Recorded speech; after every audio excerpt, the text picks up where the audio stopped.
지금 다 앉아 계시면서 또 틈틈이 우리가 휴대폰을 안 봅니까? 그래서 제가 이제 뭐 외국도 다녀보고 이러면은 우리나라 사람처럼 이렇게 끊임없이 잠시도 안 쉬고 이렇게 어떤 정보를 교환하고 통신을 하는 민족은 잘 없는 것 같아요. 그래서 제가 볼 때는 이런 유전자가 어디서 생겼나 생각해 보면은 저희들은 제 개인적인 생각으로는 이 과거부터 특히 우리나라 사람들은 어떤 서로 간의 소식을 전하는 그런데 굉장히 그런 문화가 발달된 그런 민족이다 그런 생각을 합니다. 그래서 우리가 뭐 각자가 자료가 있지만 그 자료를 우리가 서로 공유할 때 하나의 정보가 되거든요. 또 그런 정보가 모이면 뭐가 됩니까? 정보가 모여가지고 그 정보를 나름대로 분석하고 또 그걸 하나의 이론으로 만들면 우리가 지식이 된다고 저는 생각합니다. 그래서 우리가 앞으로 사회는 지식 정보화 사회다 그렇게 이야기를 하는데 그 전제가 되는 것은 바로 어떤 정보가 되겠고 그 정보를 교환하는 것이 바로 뭡니까? 통신이다 할 수 있겠죠. 그래서 통신은 우리가 개념에 오늘날 이 전화를 하는 것도 통신이지만 봉수대라고 하는 것도 하나의 통신으로 볼 수 있다는 거죠. 그러니까 오늘날 보는 이런 현대적인 통신의 선조가 바로 이 과거의 봉수다. 저는 그렇게 생각합니다. 그래서 이 통신이 되려고 그러면은 반드시 거리가 필요합니다. 내가 여기에서 다른 곳으로 어떤 전달해야 되거든요. 그래서 근데 전달할 때 뭐냐 하면은 불이나 연기로 하든지 아니면은 말을 타고 가서 우리가 파발로 하든지 그러면은 편지로 하든지 어떤 그러한 정보를 전달하는 수단이 필요하다. 그래서 우리가 그 세 가지를 통신의 3대 요소라 생각합니다. 그래서 예를 들면은 몽고족들은 뭡니까? 바람을 이용해서 저렇게 우리가 연을 날리는 것도 또 다른 우리가 어떤 위기 상황을 알리는 그런 정보를 전달하는 수준이 되겠죠. 그 다음에 우리가 이제 뭐 여러 시대별로 또는 나라별로 여러 가지 통신 방법이 있습니다. 그러면 이제 우리나라의 이제 봉화라고 하는 또는 봉수제도라고 하는 이런 제도는 어디서 만들어졌는가 하면은 아무래도 우리 동양의 한중일 삼국의 대부분의 문화의 원료는 어디겠습니까? 우리 방금 이월 교수님도 이야기했다시피 6.25 문화도 결국은 누가 만든 겁니까? 중국 사람이 만든 거겠죠. 왜냐하면 우리보다 역사가 좀 더 깊고 오래 또 올라가다 보니까 그러면은 이런 불과 연기라고 하는 이런 수단을 통해서 통신을 전달하는 방법도 처음 시작한 나라는 역시 중국이라고 봐야 되겠습니까? 그래서 기록상에는 우리가 주나라 때부터 중국의 이제 역사를 쭉 이야기하면은 뭐 은나라부터 해가지고 상나라, 그 다음에 주나라 이렇게 내려오는데 우리가 처음에 우리가 국가를 만들었던 은나라나 그 다음에 상나라 계통은 잘 없지만 주나라 때부터 이런 이제 봉화 통신을 했다. 그렇게 기록에 나옵니다. 그러면 아마 여기에서 아마 중국의 고대 만리장성을 아마 가보신 분들은 많죠. 예. 그러면 만리장성을 보면은 그것이 바로 봉수라고 그렇게 생각을 해야 됩니다. 예. 예를 들면 여기서도 보겠지만 중국 사람들은 제가 생각할 때는 굉장히 나라도 크고 민족이 이렇게 아주 호쾌한 끝에도 어떻게 생각하면은 중국 우리가 말하는 한족들이 가장 두렵게 생각했는 게 누굴까요? 중국 사람 그러니까 우리가 오늘날 만리장성이라고 하는 거는 문화적으로 봤을 때 우리가 어떻게 보냐 하면은 한족들의 뭡니까? 농경 문화하고 그 다음에 북방에 있었던 뭡니까? 유목민들의 유목 문화의 경계선이라고 봐요.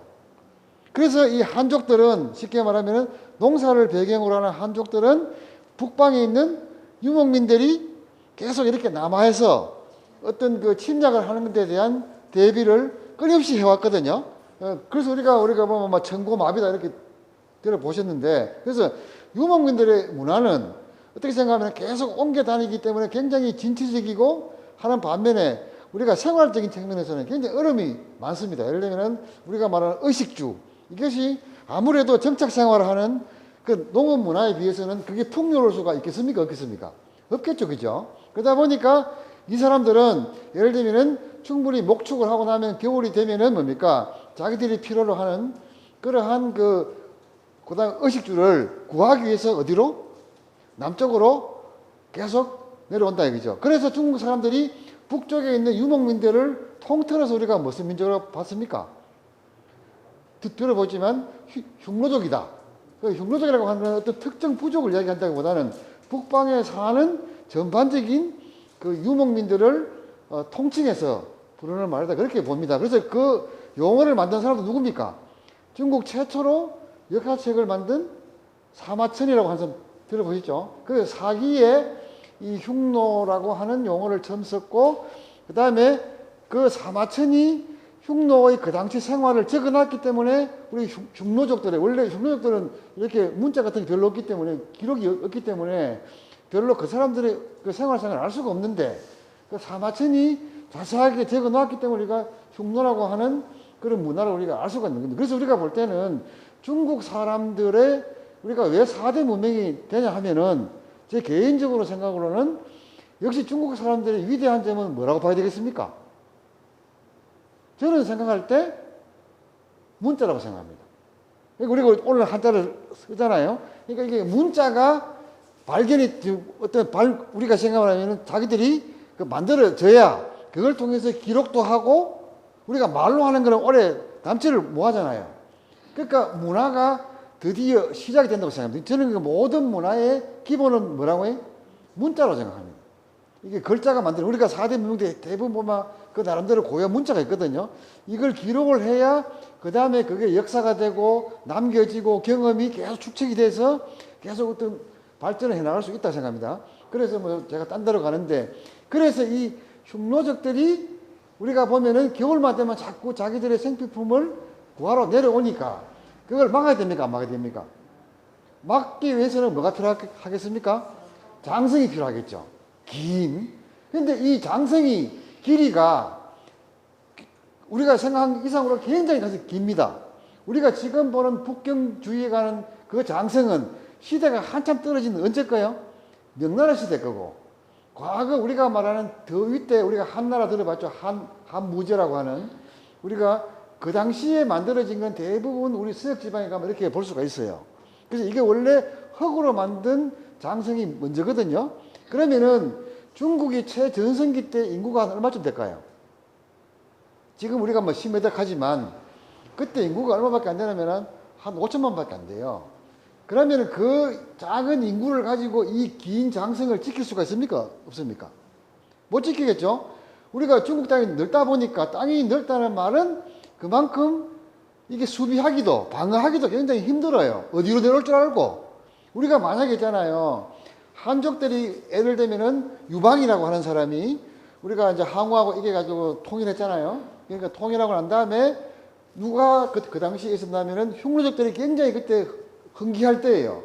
그러면 묵턱이라고 하는 사람이 있었는데 그 사람이 이제 흉노족들을 통일했잖아요. 그러면 재밌는 이야기가 뭐냐면은 유방이 호기롭게, 내가 이제 항우도 이겼으니까 야들을 막 완전 야만족들 야들 한번 혼내주러 가야 되겠다 해서 유방이 군대를 끌고 갑니다. 그러면 누가 전쟁을 하면 누가 이길까요? 우리가 말하는 풀을 먹고 있는, 우리가 농사를 짓는 사람하고 유목민들하고 전쟁을 하면은 유목민들을 이길 수가 없습니다. 왜 없을까요? 일단은 보십시오. 대부분 한족들은 전쟁하러 가면 어떻게 하겠습니까? 굉장히 아주 편한 데 생활을 했죠. 우리가 가보면, 우리가 그 서안이라고 장안이라고 가보면 굉장히 농사, 이 정착 생활하는 사람들은 물건도 풍부하고 음식도 있고 옷도 좋아요. 그런 사람들이 초원에 아무것도 없는데 전쟁하러 간다. 그러면은 유목민들이 머리가 나쁘겠습니까? 좋겠습니까? 굉장히 머리가 좋습니다. 그러면은 자, 한족들이 대거 이렇게 막 많은 병사를 끌고 이제 자기 땅으로 옵니다. 그러면 두 사람이 전쟁을 해야 되는데 만날 수가 있겠습니까? 없겠습니까? 만날 수가 없어요. 왜요? 이게 오면 농사를 짓는 사람들은 정착생활을 하기 때문에 흉노족들이 한족을 우리가 뺏으러 올 때는 굉장히 쉬워요. 왜? 어느 도시가 딱 있습니다. 그러니까 예를 들면 뭐 서안이나 아주 막 화려한 도시가 있고 물자가 많아요. 그러니까 분명히 목적의식을 딱 가지고 그 도시를 가서 습격을 하면 돼요. 하지만 우리가 보면은 한족들이 흉노적을 만나려고 하면 유목민들을 만날 수가 없어요. 그럼 유목민들 다 보고 있어요. 그러면 뭡니까? 이 한족들이 전쟁하러 오면 우리가 가장 좋은 방법이 뭐겠습니까? 시간을 끄는 거죠. 이 사람들 오면은 계속 끌고 다녀요. 그러니까 쉽게 말하면 그 아주 황량한 초원을 계속 뭡니까? 계속 살짝 보였다가 다시 도망가고 이렇게 계속 하면 한 달만 있으면은 지쳐가지고 있잖아요. 전쟁을 하러 왔는데 당최 전쟁을 만나주지 않기 때문에. 그래서 우리가 이 흉노족들하고 하는 우리가 민족은 그러니까 중국 한족들한테 굉장히 공포의 대상이었어요. 그러니까 유방이 가서도 뭡니까? 그 전쟁을 못 이깁니다. 예. 그래서 이제 이분들이 한족들은 뭡니까? 수비 위주로 이제 방어를 하는데 그 쉽게 보면 흉노족들이 말을 타고 다니기 때문에 어디로 내려올지를 모른다는 거죠. 그러니까 긴 장성을 쌓았잖아요. 장성을 쌓는데 인구가 한 5천밖에 안 되는데 그 많은 남자들을 거기다가 다 세워놓으면 누가 되겠습니까? 농사는 누가 짓습니까? 농사를 지어야 세금을 거둘 거 아닙니까? 그러니까 국가를 운영을 할 수 있는데 그래서 어떻게 생각하면 그때 만든 아이디어가 뭐겠습니까? 긴 장성에다가 병사를 다 못 세우니까 일정한 간격으로 뭘 만들겠습니까? 예, 망대를 만들겠죠. 쉽게 말하면 봉수대라고 하는 하나의 망을 보는 데예요. 예, 그러니까 쉽게 말하면 그 2km마다 하나씩 만들어 놓고 거기다가 쉽게 말하면 병사를 한 두세 명씩 배치를 해가지고 거기다가 이제 주야로 살피도록 하겠죠. 그러면은 흉노족들 나타나면은 그 흉노족들을 막아야 된 군대는 어디 있겠습니까? 뒤에 말리장은 뒤에 어디에 띄엄띄엄 이렇게 아주 중요한 데가 군대를 배치해놨겠죠. 그러면은 우리나라 같이 나라가 이렇게 그렇게 짧은 나라는 뭡니까? 우리가 만약에 동해안에 외국가 쳐들어왔다 하면은 빨리 신호를 해가지고 어디까지 뭐 서울까지 한양까지 임금이 계신 전달할 수 있지만 중국은 땅이 너무 넓기 때문에 그렇게 못합니다.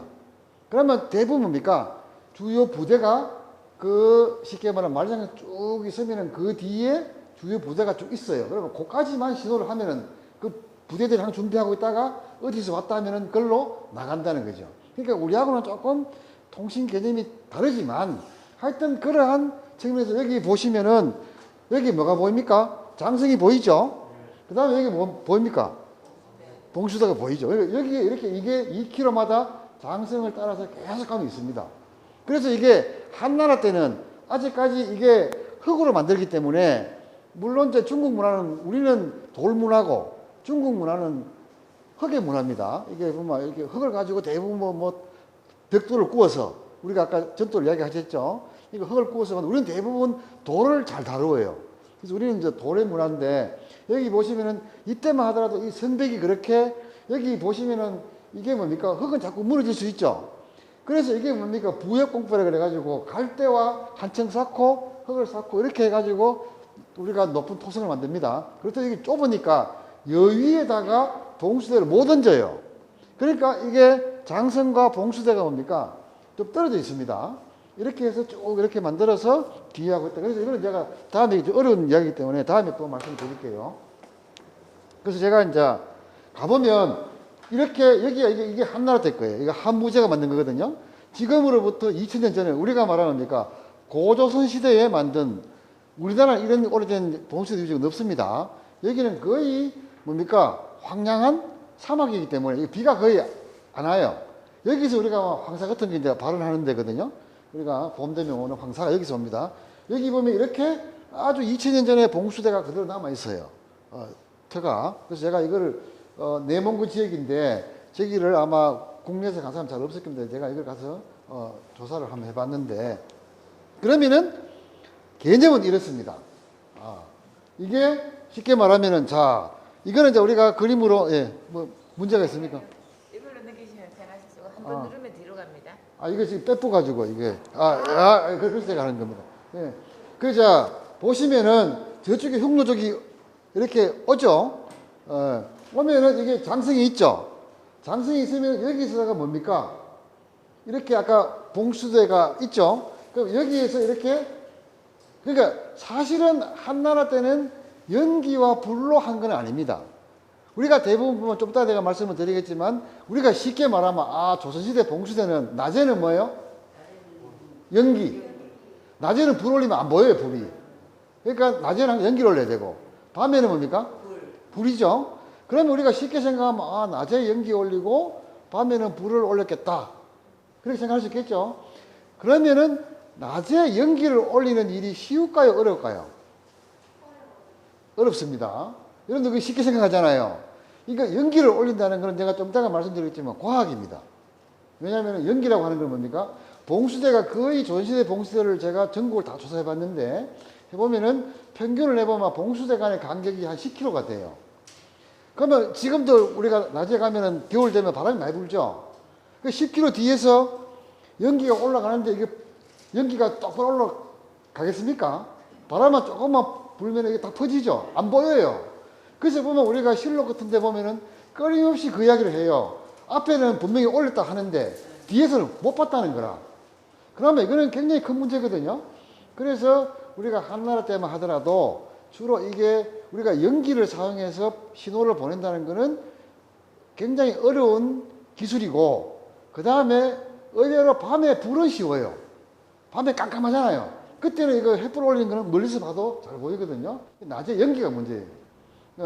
그래서 뭐냐면은, 그래서 한대 때는 주로 이게 아까도 했지만 한나라 봉수는 뭐라겠습니까? 2km마다 한 대 있어요. 그러다 보니까 그때만 하더라도 가장 쉬운 신호 방법은 뭘까요? 깃발이라. 그래서 이게 여기 보면 알겠지만 이게 봉이라고 하는 게 깃발이거든요.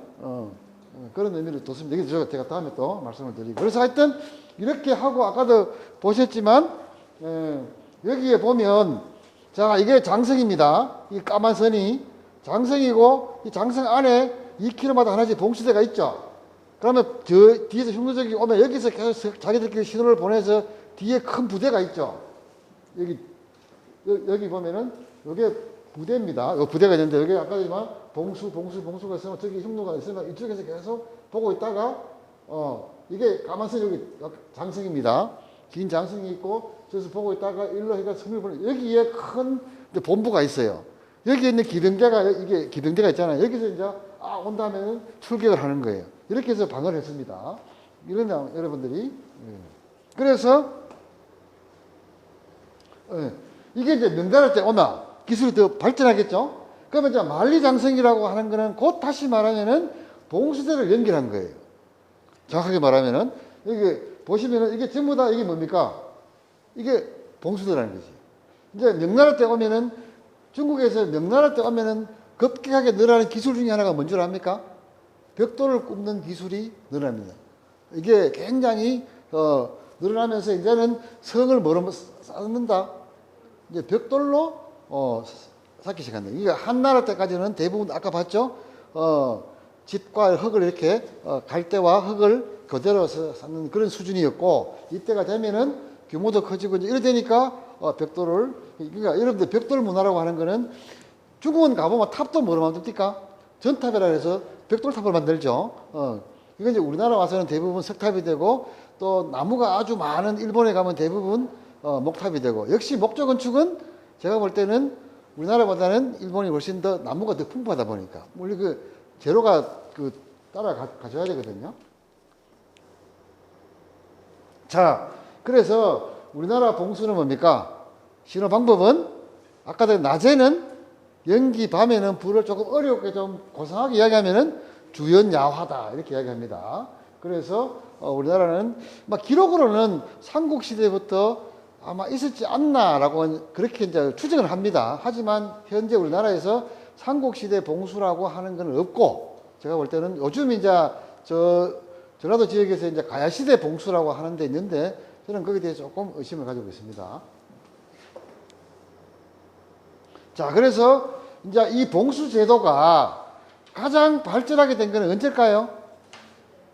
역시 외침이 많았던 이거는 어떤 군사 통신 시설이니까 제가 볼 때는 고려시대부터 이제 도입이 되기 시작하는데 이게 완전히 하나의 국가 제도로서 발전하는 것은 역시 조선시대입니다. 그래서 지금 우리가 오늘 남아있는 대부분의 봉수대는 언제 거라고요?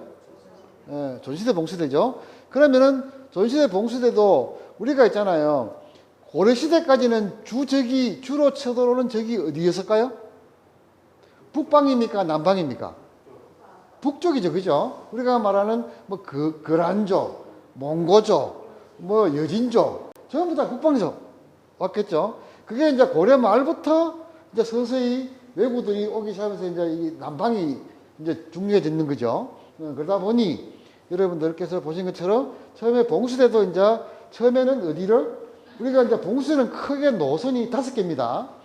그래서 저쪽에 두만강 쪽에서 그 여진 쪽이 올 때 알려주는 게 바로 뭘까요? 일로겠죠. 그래서 서울까지 연결하는 게 일로예요.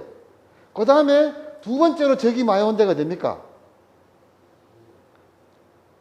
외구겠죠. 그러다 보니까 2호가 어디라고요? 부산에서 출발해가지고 올라가는. 여기 2호고. 그 다음에 이제 뭡니까?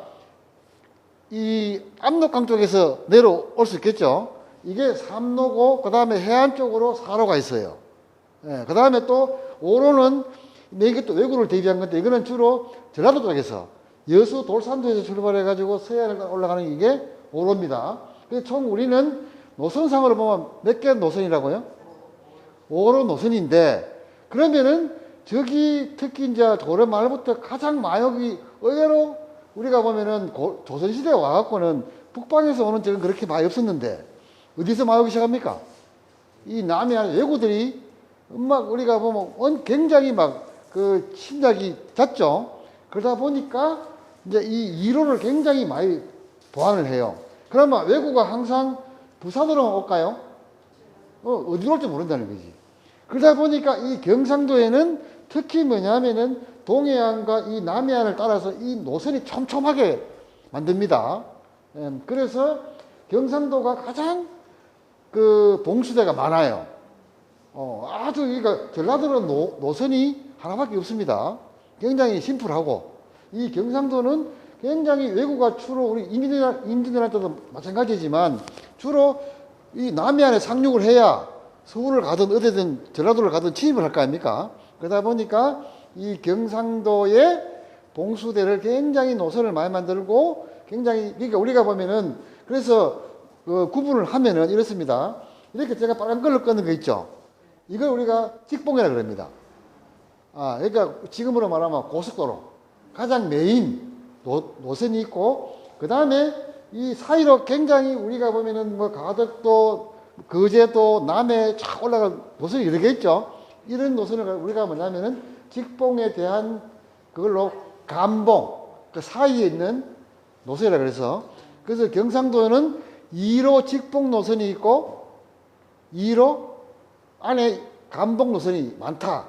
그렇게 아시면 되겠죠. 총 다 합치면은 한 9개 정도 됩니다. 굉장히 노선이 촘촘합니다. 그래서 경상도에 굉장히 봉수대가 많구나 하는 것을 알 수가 있습니다. 근데 이제 우리가 보통 이제 이 밀양에도 봉수대에 관심 있는 분들이 많아요. 밀양 문화원에도 그렇고 왜 봉수대가 지나가는 노선 중에 하나니까. 그래서 있는데 또 약간 제가 볼 때는 또 밀양고 분들 중에서 이 남산 봉수대 때문에 서로 간에 좀 이렇게 이게 위치가 어디냐. 그걸 제가 제 의견을 한번 말씀을 드려볼게요. 좀 이따가. 그래서 이 봉수대라고 하는 거를 우리가 볼 때는 개개 봉수대가 있는 것도 중요하지만 봉수 노선은 통신이잖아요. 통신을 혼자 하는 게 아니잖아요. 계속 서로 연결해서 가는 거죠. 그러다 보니까 여러분들께서는 앞으로 봉수대 가면 뭐를 중요시 생각하려나 하면 노선을 좀 중요시 생각해봐야 돼요. 그러니까 노선이 왜 여기로 지나가지? 라고 하는 거를 굉장히 주의 깊게 보면은 봉수대에 대한 제가 볼 때는 한 50%의 그 중요성을 알고 있다. 그렇게 볼 수 있는 겁니다. 그래서 제가 이제 2015년부터 해가지고 전국에 있는 봉수대 노선을 제가 다 조사를 한 적이 있습니다. 한 10몇 년 동안 했는데 그 보면은 이제 꺼보면은 이렇게 꺼져요. 그러고 이걸 가지고 이제 제가 이게 보면 이게 경상도 보면 이쪽 감봉로 쭉 있죠. 그다음 제가 이제 거리를 그 전까지 앞에 그 그림은 문헌을 보고 찍었는 거고 이건 제가 발로 뛰면서 다 이제 위치를 찾아서 했는 건데 보면 여기 거리하고 이 보면 대충 평균 거리는 한 10km 정도가 돼요. 제가 자세한 거는 다음에 말씀드릴게요. 그래서 우리가 아까 했지만 대표적으로 경상도에서 올라가는 거는 뭐라 그랬습니까? 제2로 직봉이라 그랬죠. 그 직봉을 먼저 한번 예를 들어보면은 부산에서 이 직봉이 출발은 어디서 하냐면은 어디요? 동네가 아니고 이기대가 아닙니다. 다대포. 다대포 응봉에서 올라갑니다. 그 다대포 뒤에 가면 응봉이라는 봉우리가 있습니다. 거기서 출발해가지고 부산을 한 바퀴 돌아가지고 그 양산으로 올라갑니다. 이게 직봉입니다. 거의 뭐하고 비슷하냐면은 경부고속도로하고 비슷해요. 경부고속도로. 그래서 총 몇 개 만에 올라가냐면은 응봉에서 올리면은 서울에 남산 있죠. 자, 그러면은 우리가 보면 서울에 있는 산을 남산이라고 하는 말은 쉽게 말하면 정확한 명칭은 아닙니다. 남산이 없는 데가 없어요. 우리도 있죠. 밀양도 남산이 있고 청도도 가면 봉수대는 뭐겠습니까? 남산 봉수대예요. 그 남쪽에 있는 봉수대는 다 남산 봉수대거든요. 그런데 원래 남산은 우리가 말하는 거 보통 명사예요. 그러니까 서울의 남산 이름은 뭐라고요? 목맥산이지. 그러니까 목맥산 봉수대를 이렇게 해야 됩니다. 그래서 여기 총 44개만이 올라가요. 그러면 옛날에 부산에서 서울까지 걸어서 올라가면 한 달 걸리죠. 이 봉수 신화가 얼마나 빠르냐면 이게 이제 중국에서도 잘 못한 건데 우리나라 조상들이 생각하니까 다른 중국에 비해서 뭐가 많다? 산이 많잖아요. 우리는 자연스럽게 산을 이용해서 신호를 보내면은 산과 산을 연결해서 보내면은 거의 44개 만에 올라가는데 보통 몇 시간 만에 올라가냐면은 몇 시간 만에 올라갈까요? 10시간에서 12시간 만에. 아침에 올리면은 저녁에 도착합니다. 그러니까 지금은 별거 아니지만 그 조선시대의 그 시대 상황에서 보면 뭡니까? 이거는 획기적인 거예요. 그래서 소식을 전하면 한 달 걸리는 거를 10시간 만에 보낸다?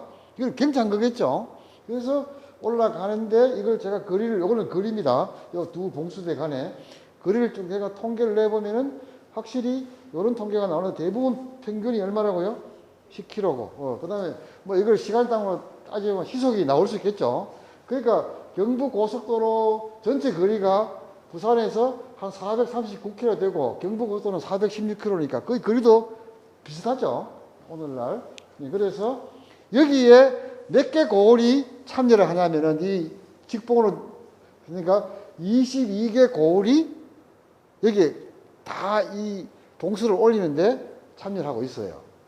굉장한 거죠. 그리고 연 인원은 봉수대 하나당 무조건 넣고 좀 이따가 나오겠지만 몇 명이 근무를 해야 될까요?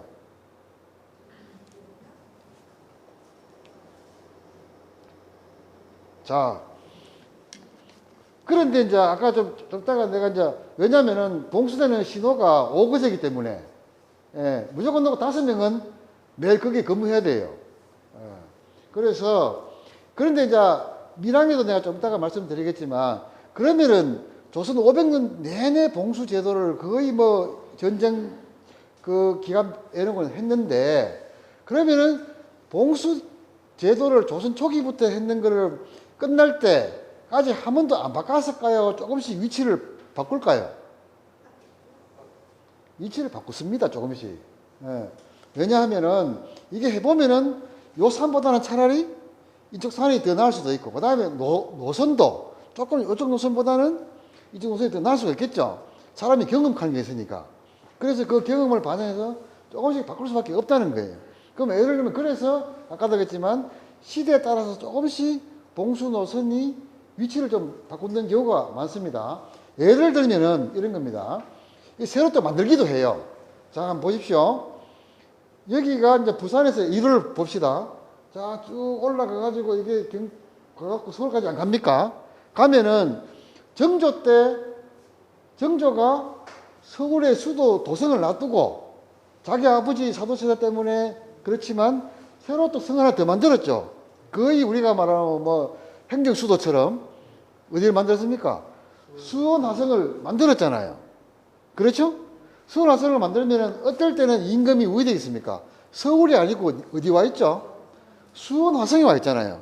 그럼 임금이 수원에 와 있을 때는 신호를 어디로 보내야 됩니까?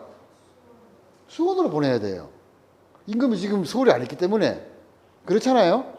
그러면 여기서 요거를 이제 수원 화성을 만들면서 새로운 여기 사이에 봉수 노선을 새롭게 만들기도 한다는 거예요. 그래서 보면 여러분들 수원 화성에 가면 봉돈이 있죠. 지금도 수원 화성에 가보시면은 이 봉돈이 있습니다. 그래서 이거는 뭐냐면은 이거는 쭉 올라가다가 제가 봤지만 용인에 가면은 그 석성산 봉수대가 있어요. 여기서 북쪽으로 가면은 원래 서울 쪽으로 가고 여기서 서쪽으로 틀면은 어디가 보일까요? 수원 화성이 보여요. 그러면 여기서 정조가 만약에 여기 왔다 하면은 여기 수원 화성이 있잖아요. 그럼 신호를 일로 안 보내고 어디로 보낸다고요? 이쪽으로 보낸다고 이거죠. 그럼 여기서 신호를 받겠죠. 그럼 수원 화성에서 봉돈이 있잖아요. 봉돈이 있으면은 여기서 봉돈에서 신호를 보내면 누가 보겠습니까? 왕이 지금 어디 와 있습니까? 화성 안에 왕이 와 있는 데를 뭐라 합니까? 왕이 한양에 안 있고 자기 궁궐에 안 있고 수원에 왔을 때 있는 걸 우리가 뭐라고 부릅니까? 그거를 부르죠. 행궁. 화성 안에 행궁이 와 있다 이거지. 그럼 화성에서 행궁에서 이 봉돈을 보고 이거는 이 봉돈은 누구한테 신호를 알려준다고요? 행궁에 있는 왕이에요. 그래서 이게 5개가 있고 그래서 이거는 봉수대를 안 하고 뭐라고 부릅니까? 용어가 봉돈. 봉돈이라고 하는 전국에 아마 이거밖에 없을 거예요. 이거는 봉돈이라는 말은 봉수대와 돈대를 합친 거예요. 그건 처음에 말씀드립니다. 자, 제주도도 봉수대가 있겠습니까? 없겠습니까? 당연히 있습니다. 제주도도 이게 외구들이 이게 왜냐면은 외구들은 있잖아요.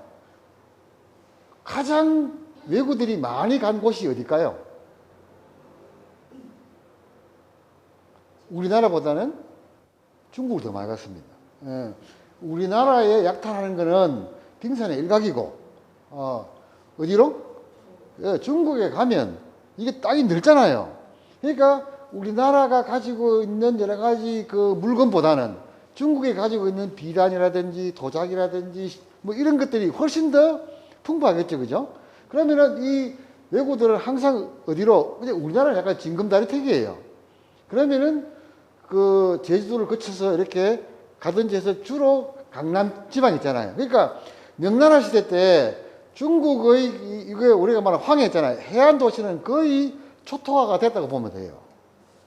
어떤 일이 있었나 가만 중국 한족까지도 가만 생각하니까 외국들이 와서 약탈해가지고 먹고 사는 걸 보니까 자기들도 애써 그거 하는 것보다는 자기들도 중국 사람들 머리를 깎고 일본 사람처럼 해가지고 그러니까 쉽게 말하면 한족들이 외국가 스스로 돼가지고 그걸 이제 먹고 사는 그런 쉽게 말하면 생활형 그러니까 한족이 외국어들은 그런 경우도 있습니다. 그래서 이 제주도가 그만큼 그 외국들이 중국을 약탈하러 가는 하나의 중간 기착지 되면서 한 번씩 출몰을 많이 하거든요. 그러면 당연히 제주도도 섬 한 바퀴를 완전히 에워싸는 이게 봉수 시스템을 만듭니다. 그래서 제주도 안에만 67개가 있습니다. 여러분들은 가보시면 이 오름이라고 하는 데가 대부분 봉수대라고 생각하시면 됩니다. 그래서 이렇게 제주도 자체적으로 항상 이거는 군사 시스템이기 때문에 봉수대하고는 뭐하고 이렇게 같이 딱딱 이렇게 며칠을 이렇게 시켜서 방어를 하게 하겠습니까? 수군들하고. 그래서 보면은 이게 이제 그 수군들의 진들입니다. 진 안에 이거는 명월진, 애월진 이렇게 쫙 해가지고 요 관내에 봉수대하고 수군들이 서로 상호 방어할 수 있도록 협력해서 이게 보면은 제주도 남아있는 봉수대 유적이 있습니다. 이렇게 가보시면 거의 육지하고 똑같은 구조라고 보시면 됩니다. 여기에 보면 지금 남아있는데 항공 사진 보면 동그랗게 보이죠. 이렇게. 여기에 전부 다 봉수대 표시, 사진입니다. 여기 보면은 우리가 보면은 수산 봉수대, 여기가 보면 성산 일출봉 보이죠? 이것도 봉수대입니다, 원래. 여기 다 봉수대가 이렇게 있었습니다. 제가 시간 있으면 좀 더 자세하게 설명을 드리고 싶은데, 제주도 봉수대는 육지하고 좀 달라요, 시스템이. 다음에 제가 말씀드릴게요. 오늘은 계략적인 것만. 그래서 하여튼, 봉수대는 우리 조선시대부터 고려시대 때는 사거제였는데 조선시대 때 오면 오거제로 바꿨습니다. 자, 아까도 얘기했지만 아무 일이 없어요. 자, 적이 안 나타났습니다. 그러면 적이 안 나타나면 연기나 불을 올릴 필요가 있습니까? 없습니까? 없는데 조선시대 분명히 한 개를 올리게. 이유는 뭘까요? 그리고 괜찮으면 올리면 되는데 아무것도 안 하게 하면은 봉수군들이 근무 태도가 어떻게 될까요? 태만해 줄 수 있잖아요. 아무것도 안 해도 되니까.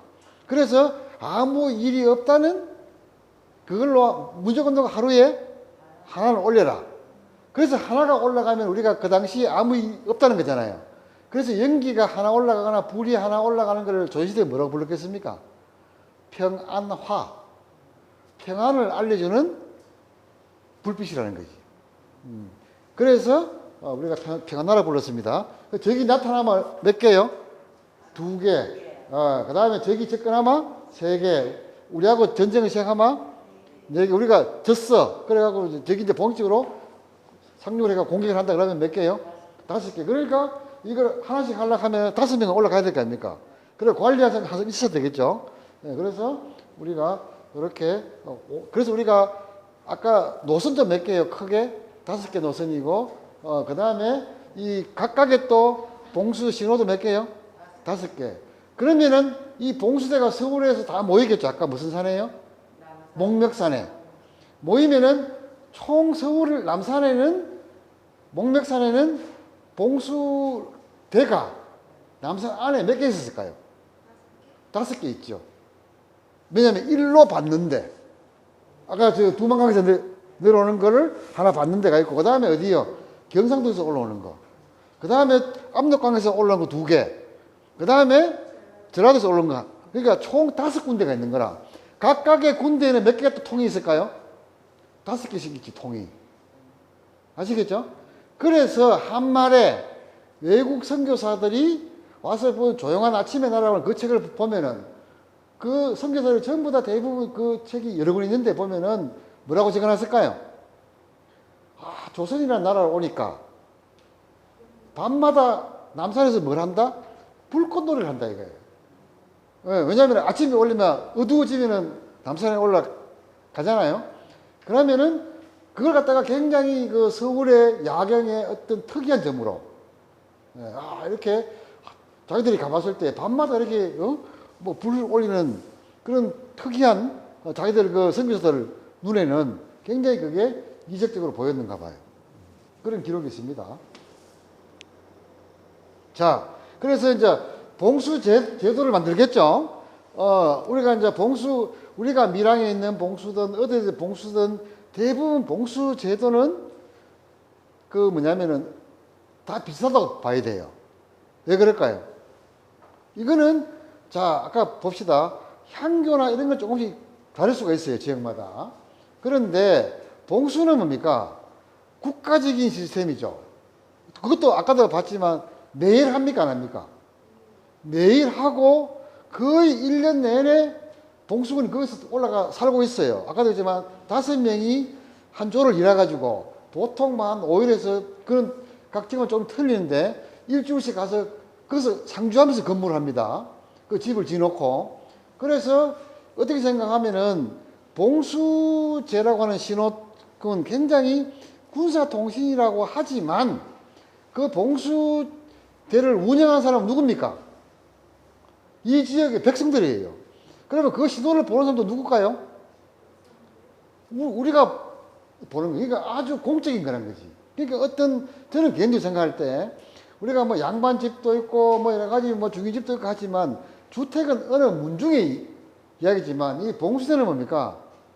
어느 문중의 게 아니라는 거지. 이거는 국가적인 시스템이니까 나는 근데 이제 봉수대를 문화재로 별로 잘 안 보려고 하는데 각 지역마다 저는 봉수대는 이거는 국가를 유지했던 국가적인 차원의 어떤 그 국방시설이기 때문에 이거는 일반 그런 그 개인 주택이라든지 이런 것보다는 훨씬 더 저는 더 의미가 있다고 생각을 합니다, 이게. 자, 그래서 봉수대를 만들 때, 그러면 봉수대가 우리가 이거 종류가 있어요. 한 3가지가 있는데, 이걸 보면 아까도 그랬지만, 자, 태양가에 있는, 지금 시간이 다 됐죠. 끊을까요? 여기까지만 하고 다음에 또 뭐 시간 나면 하든지. 자, 그러면은 아까도 제가 말씀드렸다시피, 봉수대는 해안가에 적을 가장 먼저 보는 봉수대가 있고, 그걸 우리가 뭐라 합니까? 연변봉수예요. 그 다음에 최종적인 종착점은 어디입니까? 서울에 있는 뭐면서 그걸 우리가 서울에 있다고 경봉수예요. 그러면은 해안가에 있는 봉수대와 서울에 있는 봉수대를 연결해주는 봉수를 뭐라고 봅니까? 내지봉수다. 그럼 우리 밀양에 있는 봉수대들은 다 뭘까요? 내지봉수예요. 그러니까 그러면은 내지봉수 구조하고 연변봉수 구조가 같겠습니까? 틀리겠습니까? 다릅니다. 왜냐하면은 어느 게 더 위험할까요? 바닷가에 있는 연변봉수가 굉장히 위험해요. 우리가 실록이나 역사 기록을 보면 왜구들이 와서, 왜구들은 지금 약탈하러 왔잖아요. 산에서 누가 보고 있다는 게 굉장히 불편합니까? 안 불편합니까? 불편하죠. 그러니까 야들 왜구들이 와서 봉수군들을 목을 베거나, 그래서 바닷가에 있는 봉수대들은 대부분 약간 군대 시설과 같은 기능을 같이 해요. 그에 비해서 우리 밀양에 있는 이런 내지 봉수대는 뭡니까? 상대적으로 안전하죠. 네, 그리고 기능도 달라요. 자, 바닷가에 있는 봉수군대는 하루에 연기는 한 번만 올리면 안 됩니까? 아침에 일어나면 합니다, 그냥. 오늘 아무 일이 없었어요 하면서. 올리겠죠? 그러면은 하루 종일 뭐 할까요? 하루 종일 교대로 뭡니까? 바다를 감시하는데, 아까도 봤죠. 아까 흉노족들이 그 감시하기 위해서 한날 때 만든 것처럼.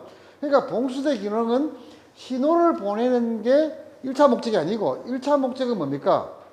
관찰이에요. 후망. 그러니까 조망을 하는 거예요. 그래서 조망을 하는 거고, 그 대신에 내지봉수는 뭡니까? 조망 기능이 있습니까? 없습니까? 없다는 거지. 그러니까 상대적으로 안전하니까, 그래서 우리가 이렇게 구분을 합니다. 아까도 그랬죠. 뭐라고요? 최고 중요한 봉수는 연변봉수, 내지봉수, 그 다음에 요거는 임진왜란 끝나고 주로 많이 나오는 게 건설봉수라는 거죠. 이건 수군들이 만든 거. 자기들만 쓰기 위해서.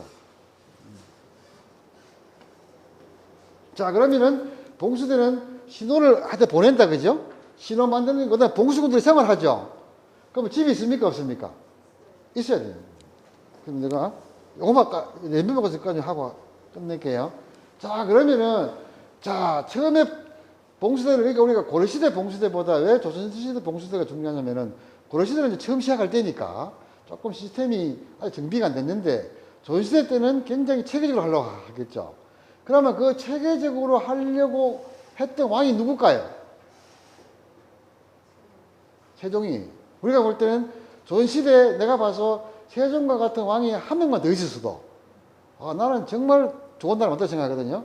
그러니까 모든 대부분의 시스템은 누가 만든다고요? 세종대왕이 다 만듭니다. 그래서 세종대왕, 이게 실록에 나오는 겁니다. 세종대왕은 얼마나 이게 애민, 백성을 많이 영인다고 하면은 전국에 봉수대가 쫙 있는데 구조가 다 달라요.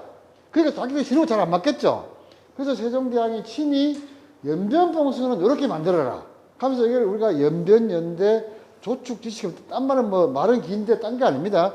연변봉수를 만드는 방법, 하나의 지침서를 만듭니다. 그래서 만드는데 우리가 연대를 만들어라. 높이 올라가서 대를 만들고 그 위에 통을 만들고 그 다음에 혹시 외국어가 오거나, 그러니까 외국어가 오면은 방을 해야 되잖아요. 그리고 또 옛날에 조선시대 때는 뭐가 많았습니까? 여러분들 호환, 마마 있죠. 봉수군이 산에 있으면은 주로 뭐가 많았어요? 호랑이가 많았는 거야. 그러니까 이게 또 봉수군들을 막 물어가지고 죽이서도 가니까, 그래서 우리가 그 나쁜 짐승을 방어하기 위해서는 반드시 호를 팔아. 이게 도랑처럼 우리 성곽도 해자가 있죠. 해자를 파는데 세종대왕이 얼마나 섬세한 분이고, 요거 폭도 얼마요? 3m, 깊이도 얼마, 그 다음에 말뚝을 받고, 크기는 얼마로, 이거 다 정해줍니다. 그래서 연변봉수는 왕명으로, 왕의 명령으로 딱 뭐가 나왔다고요? 매뉴얼이 나왔다는 거지. 그러면은 전국에 조사를 해보면 다 똑같을까요? 그건 아니에요. 왜? 지형이 다 틀리니까. 어떨 때는 해자를 못 팔잖아요. 이게 어떨 때는 해자를 못 팔까요? 땅이 안반이라 그럴 때는 뭐 하겠습니까? 해자 대신에 석축 성벽을 쌓겠죠. 그렇게 바꿀 뿐이지 대충 그래도 이 기준을 맞추려고 노력을 합니다. 그래서 연변봉수는 그려보면은 이렇게 생겼어요. 그리고 안에 아까지만 자 봉수군들이 아까 통을 몇 개 만들어요? 5개 만들죠. 그런데 대부분 매일 쓰는 거는 몇 개를 씁니까? 한 개는 매일 쓰겠죠. 그 봉수군 입장에서는 뭡니까? 한 개는 잘 만들어요. 크게. 매일 쓰니까 이거는. 근데 뭐 1년 내내 가도 저기 나타나는 게 잘 없으니까. 그러니까 나머지는 옆에 그냥 보조로 만들어 놓고 한 개는 매일 써야 되니까 이거는 크고 한 10km 뒤에서 이렇게 연기를 인식하려고 하면 우리가 규격을 보면 얼마냐면 이 통의 높이가 4m 50. 억수 큽니다. 실제로 남아있는 것도 보면 알지만 이게 이제 울산에 남아있는 건데 이게 연대라고 하는 거예요. 연대 위에다가 통을 하나 만들겠죠. 이게 이 통이 위에 돼 있었는데 이제 무너지고 없고 이 직경이 지름이 얼마냐면 2m 60이에요. 이 통 지름이 높이는 더 높았겠죠. 네, 그렇게 해서 지금 이만큼만 남아있고 이걸 여기 돼 있었다는 걸 보는 거죠. 그래서 아까도 얘기했지만 봉수군들이 자 그러면은 한번 보십시오. 이 통에다가 낮에는 우리 밀양도 불을 올렸을까요? 연기 올렸을까요? 대부분 아까도 했지만 부산에서 올라가면 한 저 충청도 우리가 소백 300 넘어갈 때까지는 대부분 낮이기 때문에 연기로 올라가요. 그 뒤에부터는 뭡니까? 불로 바뀌겠죠. 어두워지니까. 그래서 연기를 올린 팀들이 힘들어요. 연기를 만들어 놓은 팀들이. 그건 좀 다음에 한번 말씀드리든지. 그래서 이 통을 이렇게 크게 만들어 놓고 매일, 그러면은, 자, 앞에 봉수군들이 올린 걸 보고 내가 연기를 만들기 시작해. 그러면 시간이 이미 늦었다는 거예요. 제가 이제 연구를 많이 해본 결과, 제 생각으로는 이미 자기 순서 때만 대충 밀양에 있는 봉수군들은 우리는 한 10시쯤 돼 올린다는 거 매일 올리니까 미리 뭐라 만들어 놓겠습니까? 연기를 만들어 놓겠지. 이 통에다가 가득. 그래가 자기 순서 되면 올라간 걸 보면 뭡니까? 이걸 갖다가 아까도 했지만, 딱 막아놨다가, 딱 떼면은 쫙 올라갈 수 있도록, 그죠? 아까도 했지만, 조선시대 내내 고민이 뭐냐면은, 바람이 불면은 연기가 안 올라간다는 거예요. 그래서 어떻게든 이게 압력을 줘가지고 연기를 수직으로 올리는, 이게 기술이라는 거예요. 수직으로 이렇게 힘을 쫙 줘가지고 연기를 쫙 올리게 해야 된다. 그런 고민을 많이 합니다. 이 바람이 하도 부니까. 그래서 여러분들 연변봉수 가보면 어느 봉수를 가다 바닷가에 있는 봉수도 이렇게 연대가 다 있어요. 이렇게 대가 남아 있습니다. 여기다가 한 개를 보이게 한 개를 매일 만들어 놓고 매일 썼겠죠. 나머지는 밑에 주위에 만듭니다.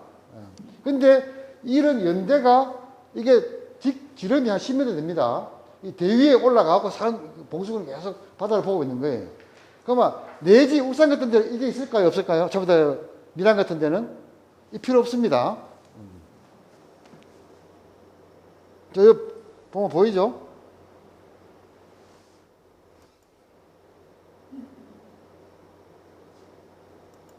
자, 이게 이제 거제도 있는 거예요. 아까도 봤지만 한 개는 바닷가 보이죠? 한 개는 매일 쓰는 건 이게 연대를 만들고 여기다가 통 하나 만들고 나머지는 통 만드는 흔적이 보이죠? 옆에다 쭉 이렇게 둔다는 거예요. 아까 5개 올 때는 여러분들이 처음 봤을 겁니다. 이게 연변봉수입니다. 이렇게 바닷가에. 그 다음에 아까 세종장이 뭐 하락했죠? 호를 파락했죠? 호를 다 팠죠? 다 가면 대부분 호가 다 있습니다. 호를 지나다녀야 되니까 봉수군들이 뭐 만들어놨습니까? 다리. 이걸 우리가 뭐라 하면 흙다리. 우리가 말하는 그거라 합니다. 토교. 흙다리를 다 만듭니다. 이렇게. 그 다음에 이제 봉수들 생활할 때죠. 그러면 기장의 남산봉수를, 이것도 기장도 남산봉수입니다. 발굴을 해보면은 여기 연대가 있죠. 나머지 통은 여기 몇 개 더 나왔겠죠. 봉수군 집이 있습니까? 없습니까? 있죠. 그 봉수군 집들은 남자만, 무스마만 5명이 있으니까 여기에는 뭐가 있습니까? 창고가 필요하겠죠. 여기는 방이 있죠. 그 다음에 부엌이 있습니다. 여기 아궁이 보입니까? 2개. 아궁이가 있고, 이게 까맣게, 이게 온돌이죠. 구둘. 그런데 남자가 있으니까 이 방의 크기가 너무 작아요. 5명이 자기에는. 그러면은 여기 아궁이가 보입니까? 발굴해보면 여기 불 올 때 아궁이 보이죠? 여기 불을 떼면 이렇게 구둘로 해가지고 이렇게 나갔겠죠? 그럼 어떤 집이었을까? 봉수군의 집은 이랬다는 거지. 이게 보면 부엌과 이 방 사이에 뭐 같다고요? 벽이 없다는 거죠. 우리가 이런 거는 전부 다 우리가 함경도 지방이나 그 다음에 옛날에 그 산에 있는 화전민들 있죠. 집들은 대부분 이렇습니다. 그래서 이게 뭐냐 하면은 부엌과 그러니까 쉽게 말하면 이걸 우리가 무슨 시기로 하나 하면 정주간형이라고 하는데 쉽게 말하면은 밥을 해 먹어야 되니까 여기다가 불을 떼면은 이 부뚜막을 뭡니까? 넓게 만드는 거예요. 이해 갑니까? 부뚜막을 넓게 만들어 가지고 이걸 우리가 뭐라고 하면 정주간이라 그래요. 여기다가 누구 자는 거라. 여름에 더위는 뭡니까? 문제가 없어요. 봉수군 입장에서는 대부분 서민들이고 하니까 옛날에 뭡니까? 얼마나 춥겠습니까? 겨울에. 옷은 또 옛날에 뭡니까? 옛날에 옷을 기록에는 뭐라고 하냐면 지라고 해요. 종이로 만든 옷이에요. 이 종이로 만든 옷이 굉장히 이게 단열이 잘 되거든요. 지를 지급했거든요. 그래서 그 춥고 못 먹고 하니까 이게 추위에 대한 이게 굉장히 그러니까 최대한 열로 밥도 해 먹고 그러니까 이 연기마저도 이 안에 있는 이 훈기마저도 이게 뺏기 싫은 거지. 그래서 이게 부엌과 방이 일체화된 이런 걸 뭐라고 합니까?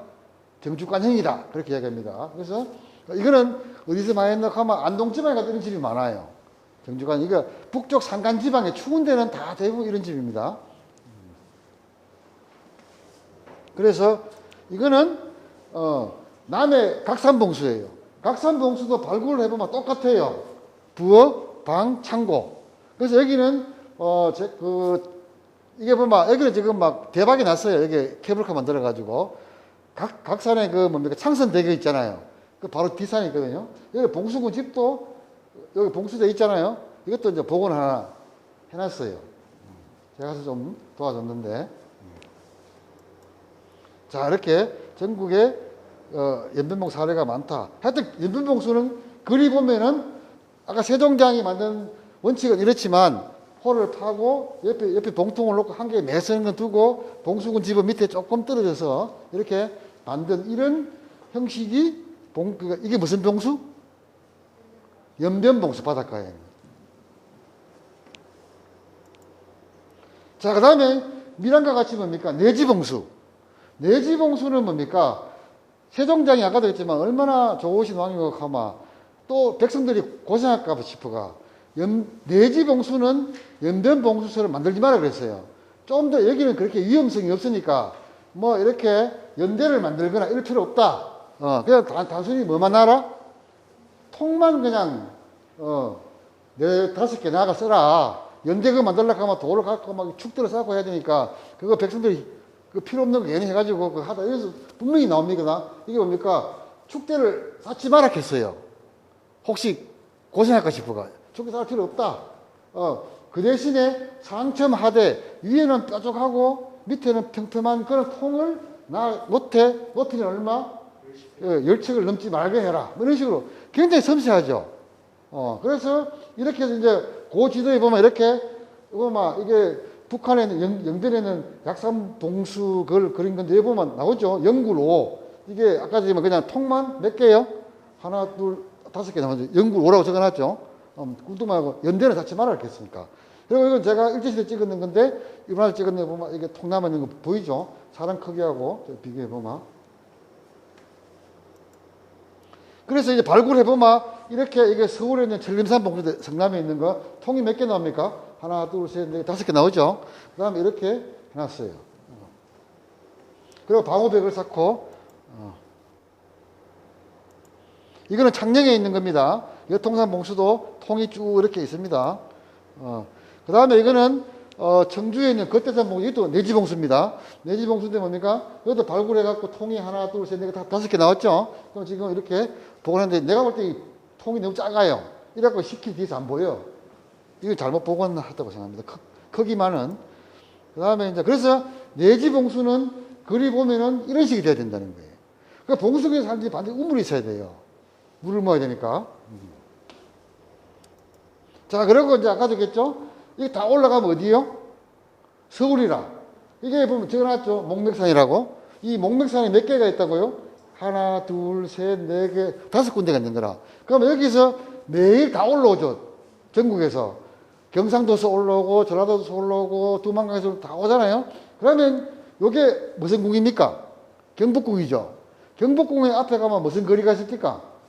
육조거리 있죠. 육조거리에서 어디서 본다? 병조에서. 이건 군사에 가는 거니까. 병조의 당번이 꽤 매일 봅니다. 보고, 아, 일로는 문제가 없다. 이래. 그리고 다음날 아침에 보고를 합니다. 임금한테. 의전회의 때. 그래서 이거는 남산봉수대에 그다 있었던 시설이고, 지금 이제 그걸 가지고 여러 가지 이벤트를 하죠. 그래서 이걸 이제 밤에 보니까, 성교수도 여기 와서 보니까 밤에 깜깜한데, 이 남산에 쫙 올라가는 거 보니까 자기들 눈에는 아주, 그래서 어디서 봤다? 여기 육조 거리에 병조에서 봤다. 이 남산을 쳐다보고 앉았는 거죠, 매일. 그래서 여러분들은 밀항도 마찬가지잖아요. 밀항, 여러분들은 이제 보통 내가 이제 한 5분만 더 하다가 끝낼게요. 다음에 또 와서 하고, 아직 밀항 걸 더 가지도 못했는데, 이렇게 생각하면 돼요. 내가 너무 왔다 갔다 한다. 업성 따로. 그러니까 우리가 조선시대를 이렇게 공부를 하고 있잖아요. 하면은 여러분들이 이제 보통 이렇게 공부할 때 보면 한교 따로 보고, 관청 따로 보고, 그 다음에 뭐 업성 따로 보고, 봉수대 따로 보면 안 돼요. 예를 들면은, 자, 밀항에 도부사라고 하면은 도부사가 무슨 일을 했겠습니까? 도부사 책임이 한교도 장책임져야 돼요. 그러니까 오늘날 시장하고 다릅니다. 보면은 그 당시에는 뭡니까? 이 사람이 우리가 보면 6가지를 기본적으로 봐야 돼요. 자, 그러니까 이 사람은 뭡니까? 행정을 보죠. 그 다음에 뭡니까? 법률도 지금 우리가 보면 뭐 밀항지청이 법원이 따라오잖아요. 자기가 매일 앉아갖고 또 범인도 심판하고 다 해야 돼요. 그 다음에 또 그걸 그 원리 중에 가장 큰 역할 중에 하나가 뭐겠습니까? 학교보다 더 중요한 게 있어요. 세금도 듣는 거. 지금 세무서 있잖아요. 세무서장 일도 자기가 해야 돼. 또 그 다음에 군사 있죠. 당연히 지금 여기 있는 군사 있고, 그 다음에 또 무슨 일이 있습니까? 경찰서장 일. 군사와 경찰은 틀립니다. 그러니까 전쟁이 일어나면 자기가 군대 지휘관도 해야 되고, 평소에는 뭡니까? 치안 유지. 그 다음에 또 뭡니까? 교육장 역할. 이걸 다 해야 돼요. 그러니 당연히 자 보십시오. 봉수대 관리는 누가 하겠습니까? 책임이. 밀항도부사 책임이죠. 자 그러면 이것만 딱 하고 끝낼게요. 밀항에 만약에 자 우리가 보십시다. 여러분들 중에 잘못 생각 중에 하나가 봉수대라고 하는 거는 남해안이나 동해안에서 적이 치서라는 소식을 누구한테 전한다? 그게 자체가 틀렸다는 게 아니고 임금에게 전하는 게 의미가 있는 것은 크게 아니라는 거지. 왜 그럴까요?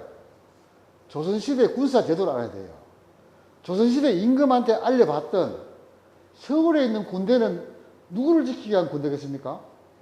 임금을 지키기 위한 군대예요. 그러니까 지금 오늘날 말하면 수도 경부 사령부라. 우리가 이민열 때처럼 그러니까 신립 장군이 병사를 이끌고 내려갔다는 건 이미 전쟁이 기울었다는 거라요.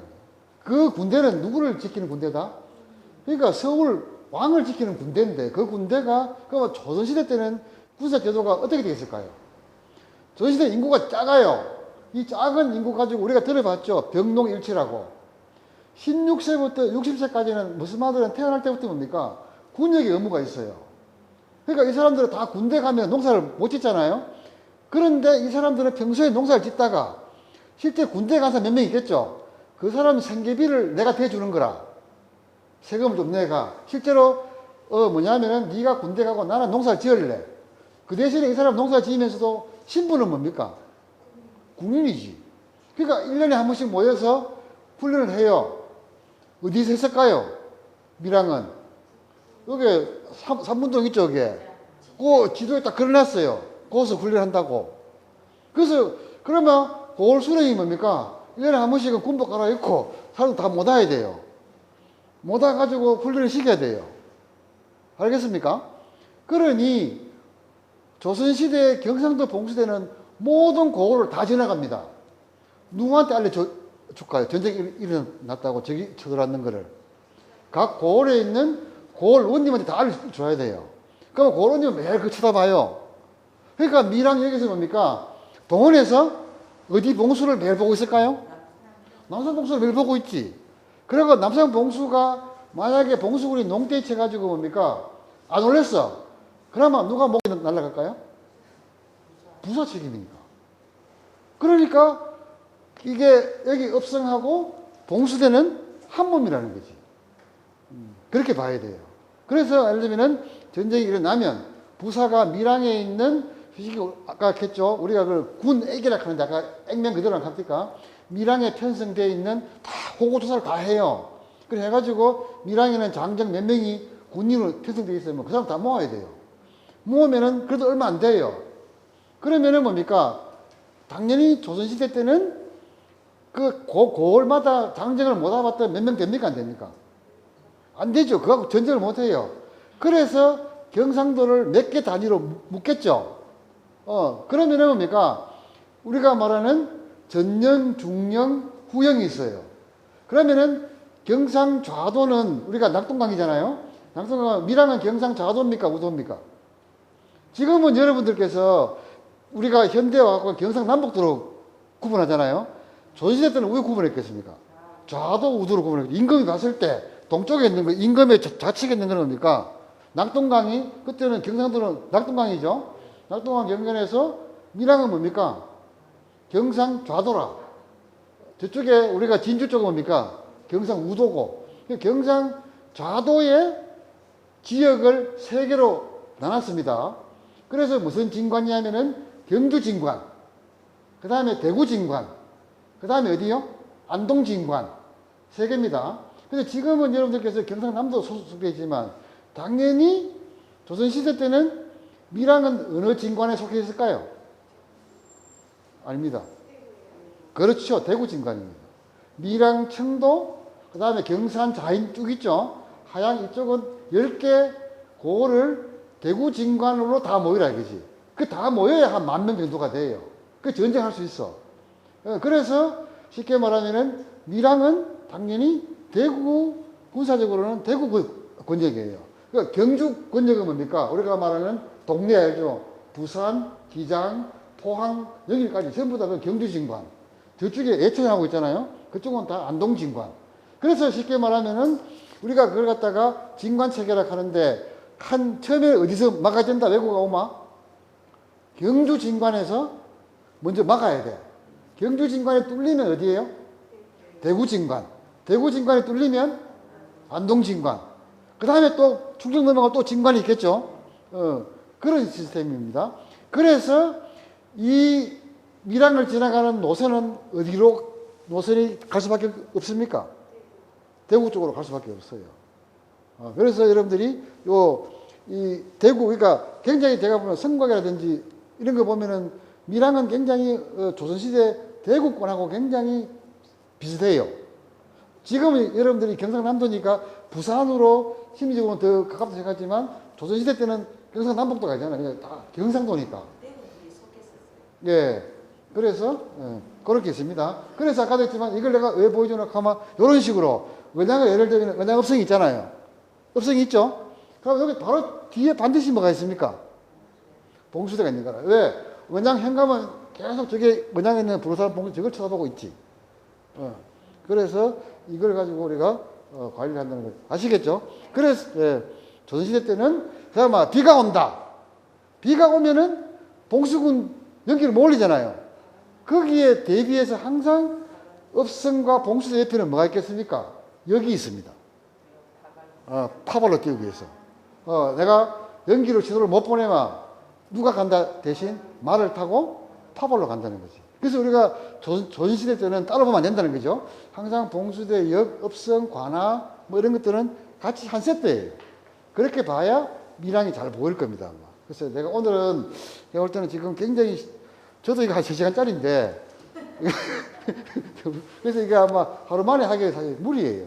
그래서 이게 봉수대도 불과 연기를 피웠는 그게 다하다 생각하지만 굉장히 더 재밌는 게 맞습니다. 내가 쭉 해놨는 거 내가 그냥 일본관만 쭉 보여드리면은 자, 뭐 오만 문서가 다 있습니다. 이거는 일기에 대한 겁니다. 보고서. 그 다음에 봉수대에 몇 가지 물건, 각 봉수대마다 비치해야 될 물건의 종류가 80가지입니다. 알겠습니까? 그래서 이게 문서가 다 지역마다 있습니다. 80개를 매달 보고합니다. 이거 잘 갖추고 하고 있다고. 그래서 내가 이런 것들을 분석해 보면 핵심적인 게 뭐라고요? 똥입니다. 똥. 말똥, 소똥. 그 다음에 이거 제가 실험도 해봤습니다. 그 다음에 무기가 있습니다. 그 다음 소리를 딴 걸로 깃발. 하여튼 5만 개 다 있습니다. 예. 생활도 오고. 그 다음에 이게 노선을 이야기했고, 아까도 했죠? 여기는 무슨 진관요? 밀양은 대구 진관 소속입니다. 예. 그래서 노선이 이래 갑니다. 다음에, 이거 대구 영성입니다.